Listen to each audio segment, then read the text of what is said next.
Welcome back everyone to the channel. I'm Scale Modeling. I'm Mike, as you know, and we are here today starting on our new project. We are going to start on the 1/35th scale GMC pickup with a snowplow right there. That's what we're going to start working on. Now, where I'm from, people buy old plow trucks all the time. They're out at their camps. They haven't been insured since Christ was a corporal. They're just beat up piles of crap. And they're usually old county trucks, old DNR trucks, old city trucks, and they are all just everywhere. And people just keep them running for years and years and years and years and years. So my thought was to do that, was to make a Upper Peninsula rust bucket plow truck. So at one of the competitions last year in Eagle River, I saw this truck and I thought, man, that would be a fun project to work on. So I started working on it. So I have a couple techniques I don't know if I've even really researched them. It's kind of just figured they would work to make the vehicles look rusty. And we are going to start working on that right now. I've kind of perused through the kit. It's not a great kit, I'm gonna say. It's a lot of flashing. I don't know. I don't do cars, so maybe it's a great kit. I don't know. But I didn't really, from when I looked at it, I wasn't none too impressed. So we're gonna start working on that right now, and it's gonna be a lot of fun. Now I got inspired for this rust bucket plow truck idea from my cousin Sam. He has an old 1987 Dodge Ram pickup truck, plow truck. It used to be an old DNR truck, and this thing is a pile. Like, it is an absolute pile. It has a stop sign for floorboards. One side doesn't even have floorboards. I mean, it's got just piles of beer cans and firewood for weight in the back. I mean, the plow looks like a slice of Swiss cheese. It is just a pile, but that thing will not die. It plows. I mean, people get their $40,000 trucks stuck in the snow, and here comes Sam in his '87 rust bucket, you know, and he'll yank you out of the snowbank, you know. So that's what kind of inspired me to make this project. So that's what we're trying to go for, and that's what the pictures I'm showing are. That's where I came from, was this truck right here.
What I'm doing right here is I'm cutting out the rockers on this truck. Everyone knows old rusty plow trucks have no rockers, but just to be safe, I did keep them in case I wanted to add them back on and just make the doors rotted out. But yeah, so that's all I'm doing here is just cutting out rockers. You can see I labeled them and everything like that, just so I would know which side was which.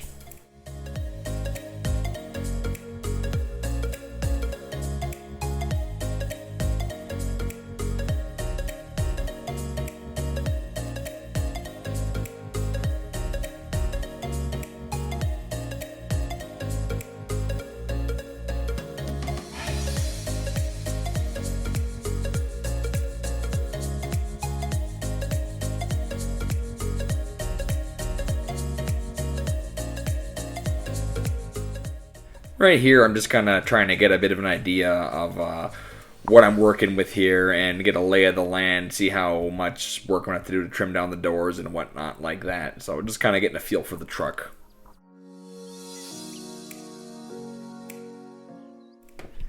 And I don't know what everyone else uses for stuff like this, but I found the Dremel to work very, very good. And I worked from the inside of the truck out. Rust isn't very, it just weathers away the truck, so I wanted it to look like it was just slowly eroded away, and I didn't feel like I would get that look from the outside in, so I decided to go from the inside out, so it would just kind of look like the metal essentially just kind of fell away like a normal rusted truck would. And it seemed like it turned out pretty good. The only thing I did run into was I noticed when using the Dremel, if I had it running too fast, it would actually start to melt the plastic a little bit, which isn't necessarily all that bad. It gives its own look, but it definitely needed to be run at a little bit slower of a speed.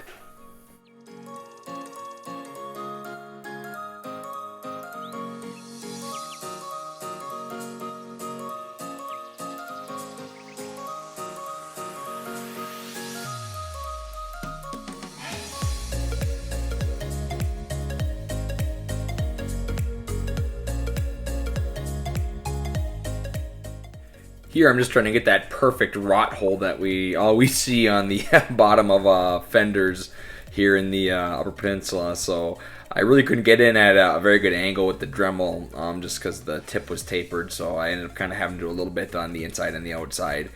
But it turned out pretty good, I think. I was able to clean it up with the craft knife and stuff like that. And it turned out not too bad.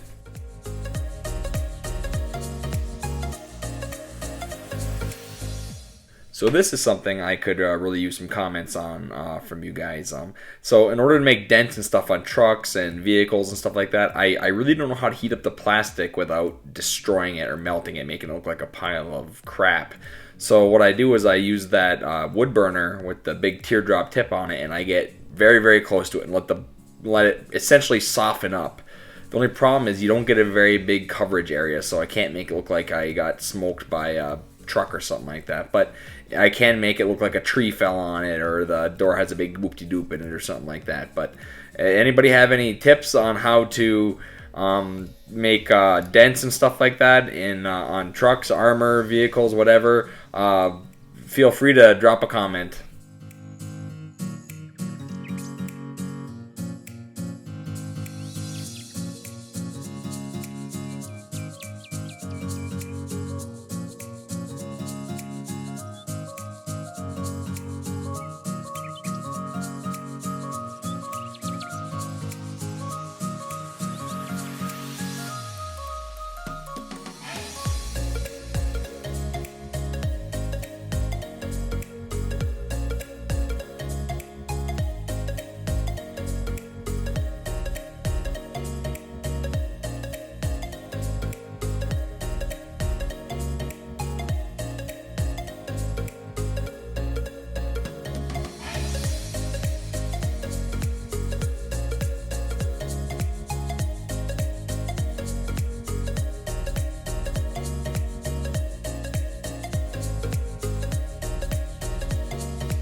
And these fenders did not want to glue on. They were giving me all kinds of problems. Like I said, this kit isn't the greatest. It doesn't go together very good. I guess it is a good kit to be kit bashing, just because it doesn't go together very good. It would not be a very precise looking vehicle if I wanted it to look like it was straight off the showroom floor.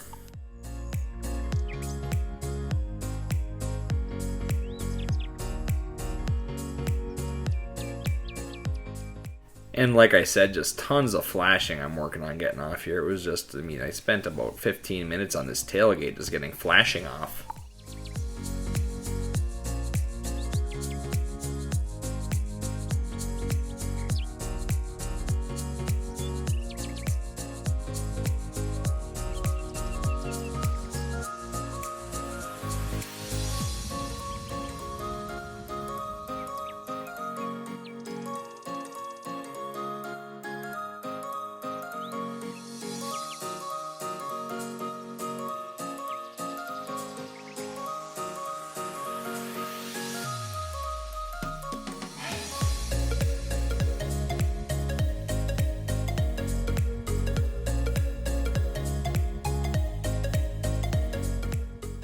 And just right here, I'm of course just checking the fit. I mean, it is a rust bucket truck, so I kind of want the tailgate to be kind of hanging off. I might fashion on like a ratchet strap or something holding it on, but we'll cross that bridge when we get there. But just checking the fit.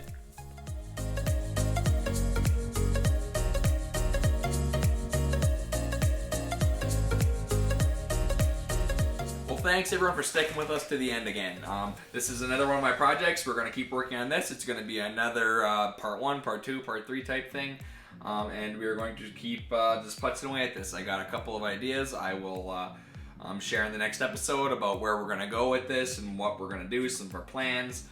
So it's going to be a lot of fun. So I'm still going to keep working on my T-34 flying through the bridge diorama. So keep watching out for those videos. And let's keep building some models. So, okay, we'll see you in the next one. Thanks for stopping by.